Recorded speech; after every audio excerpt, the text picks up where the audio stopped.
কিন্তু রাজনৈতিক দলগুলো নির্বাচনের 4 মাস বাকি, এই সময় কতটা স্পষ্টতা দেখেন তাদের রাজনৈতিক ঐক্যে বা নির্বাচনের প্রশ্নে? ধন্যবাদ আপনাকে।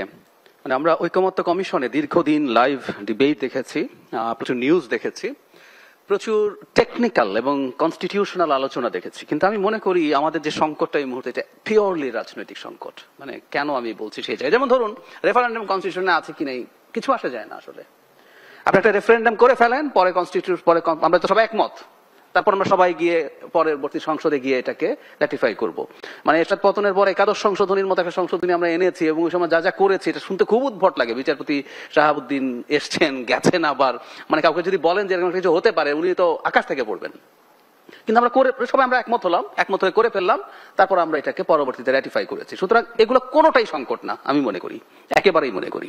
একটা কথা বলে রাখি, তুষার যেটা বলছেন গণভোট দিলে এটা সিমেন্টেড হবে, বা আমরা ওই আলোচনা প্রচুর করছি স্ট্রাকচারাল চেঞ্জ। আসলে এটা সিমেন্টেড হবে যদি শেখ হাসিনা ফিরে না আসেন। শেখ হাসিনা ফিরে আসলে গণভোট মানবেন না। আসলে ওই সব বাতিল করে আমাদেরকে যা যা করার উনি করবেন, এটা আমার ব্যক্তিগত ধারণা। আমি রাজনৈতিক কেন বলছি সেটা একটু আসি।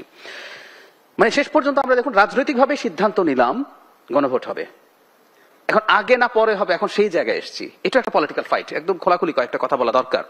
শেখ হাসিনা পতনের পর উচিত ছিল আমরা আমাদের জাতির জন্য কোনটা সবচেয়ে ভালো হবে সেই আলোচনাগুলোর মধ্যে থাকা, কিন্তু পলিটিক্যাল পার্টিগুলো এভাবে অপারেট করে না। আমি এক্সপেক্ট করি কেন, স্প্রিং এর পর পোস্ট আপরাইজিং দেশগুলোতে কি হয়েছে ইতিহাস তো আমাদের জানা আছে। এখন বলতে পারি আমরা ওখান থেকে তো শিখতে পারতাম, কিন্তু আবার ওই একই তারা ওই কাজগুলো কেন করেছিল কারণ প্রত্যেকের পলিটিক্যাল হিসাব নিকেশ আছে। এই যে জামায়াতে ইসলামী লোয়ার হাউস পিয়ারের কথা বলছেন, এটা তার রাজনৈতিক কৌশল। আমি মনে করি এই রাজনৈতিক কৌশলের মধ্যে তিনি কিছু অ্যাচিভ করতে চান। একজন বিশ্লেষক হিসাবে আমার এক ধরনের আন্ডারস্ট্যান্ডিং আছে, আপনার আরেকটা থাকতে পারে, কিন্তু উনি কিছু একটা অর্জন করতে চান। কথার কথা আমি যদি মনে করি ওনারা যেহেতু আপার হাউসের ব্যাপারে শক্ত আছে, ওনারা এই চাপ দিয়ে বিএনপিকে আপার হাউসটা যদি মানানো যায়, এটা আবার ওই জন্য বলছি এটা একটা পলিটিক্যাল জায়গা, পলিটিক্যাল অবস্থান।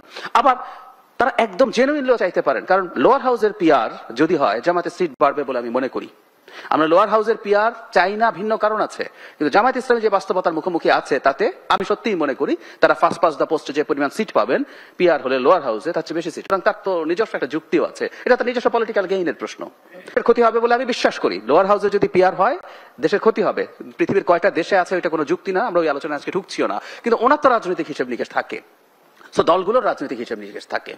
বিএনপি যেভাবে মনে করছে আপার হাউসে ওই যে লোয়ার হাউসের সিটের মতো করে করবেন, অর্থহীন। আমরা বলছি এটা রেপ্লিকা হবে, কোনো প্রয়োজন নাই, কিন্তু ওনার পলিটিক্যাল হিসাব নিকেশ সেটা হচ্ছে। এখন আমার কাছে এই জন্য মনে হয় যে আমরা আসলে পলিটিক্যাল একটা সেটেলমেন্টে আসলাম, আগে করতেই হবে। এখন জামায়াত ইসলামী বলছেন, এটা আমার অ্যানালিসিস এরকম যে তারা যেহেতু লোয়ার হাউসে পিআর সম্ভবত হচ্ছে না এটা বুঝে ফেলছেন, সো নির্বাচনের আগে আমরা একটা বিজয় নিয়ে যেতে চাই। আমার আরেকটা দাবি, সেটা যদি আমি এনশিওর করাতে পারি, আমি নির্বাচনে একটা বিজয় নিয়ে যেতে চাই। আমাদের এখানকার ট্রেডিশন, কিছু করার নেই। শেখ হাসিনার আগেও এটা ছিল, শেখ হাসিনার পরেও এটা হচ্ছে। আবার মতো করে সবকিছু রেখে নির্বাচনে যাব, সেটা দিয়ে আমি আমার শক্তির প্রমাণ দিতে পারি জনগণের সামনে। আমাদের এই অঞ্চলের মানুষ এক ধরনের শক্তিশালী দল, যারা তাদের দাবি মানাতে পারে অন্যদেরকে, এগুলো তারা নিতে পারে। সেইটারই এক ধরনের ম্যানিফেস্টেশন আমরা দেখছি। না হয় রেফারেন্ডাম কেমন হবে, কিভাবে হবে, এই টেকনিক্যালিটিস গুলো যদি আমরা সামনে আনি, এগুলো মেজর নয়। তারপরে একটা কথা একটু বলে রাখা দরকার, নোট অফ ডিসেন্ট প্রসঙ্গে, এটা একটু দরকার ছিল আগেই বলার। মানে একটা রেফারেন্ডামে যদি নোট অফ ডিসেন্ট থাকে, আমি সহই যদি গেল, এখন ধরলাম আপার হাউস পিআর এটা এখানে আছে, বিএনপি নোট অফ ডিসেন্ট আছে, মানে এই জিনিসটাও যদি ক্লিয়ার হয়ে যায় যে বিএনপি যদি নোট অফ ডিসেন্ট সহ যা যা আছে এটা যদি হাতে পাস হয়, এটা যা আছে বিএনপি যেখানে নোট অফ ডিসেন্ট দিয়েছে এটা তার বাধ্যবাধকতা নেই হয় যে ওখানে যা আছে তা বিএনপিকে করতে হবে, তাহলে তো বিএনপিকে না ভোটের জন্য ক্যাম্পেইন করতে হবে। খেয়াল করে দেখুন যে ওখানে যা যা আছে সবগুলোকে জনগণ হা বলে দিয়েছে, যদি ধরা হয় বিএনপি তো বলবো আমি বেশ কয়টাতে নোট অফ ডিসেন্ট দিয়েছি, তাহলে তো বিএনপিকে নার জন্য ক্যাম্পেইন করতে হবে। সো এরকম একটা অদ্ভুত জটিলতার পরিস্থিতিও আছে।